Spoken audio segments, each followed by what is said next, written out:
জমিনের মানুষরা আল্লাহ তাবারাক ওয়া তাআলা আজকে এত সুন্দর একটা আয়োজন করার তৌফিক দিছেন আপনারা। আমি আশাবাদী আল্লাহ তাবারাক ওয়া তাআলা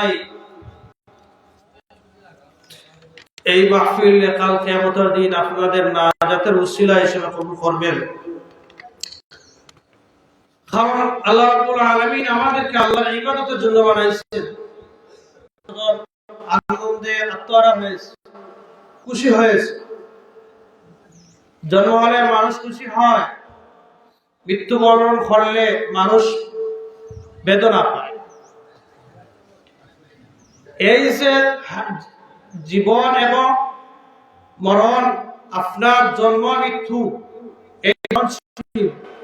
আপনি আমি একদিন মারা যাইব।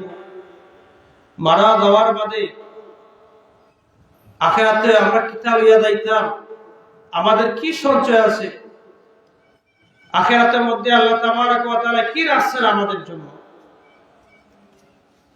আল্লাহ রাব্বুল আলামিন আমাদেরকে জানিয়ে দিয়েছেন,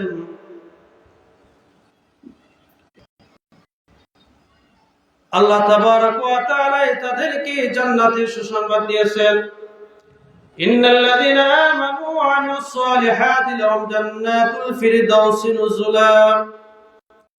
জান্নাত তার লাগি অবধারিত। যারা ঈমান আনে এবং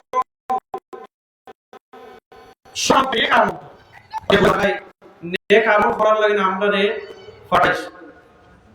আমরা একদিন মারা যাই, টাকা দিয়া, পয়সা দিয়া, শ্রম দিয়া, যেভাবেই হোক বালা কাজ শরীক হইছে। এই নাজাতের উসিলা হিসাবে তার দান সদকা শ্রম সবকিছু হিসাবে কবুল হইল। অতএব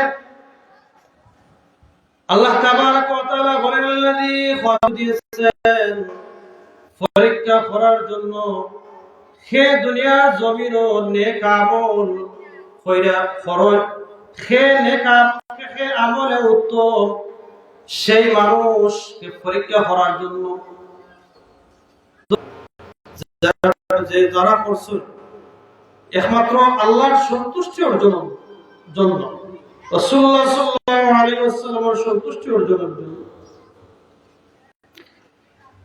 আমাদের চিন্তার বিষয়, আমরা মাহফিল করে ওয়াজ করি, ওয়াজ শুনি,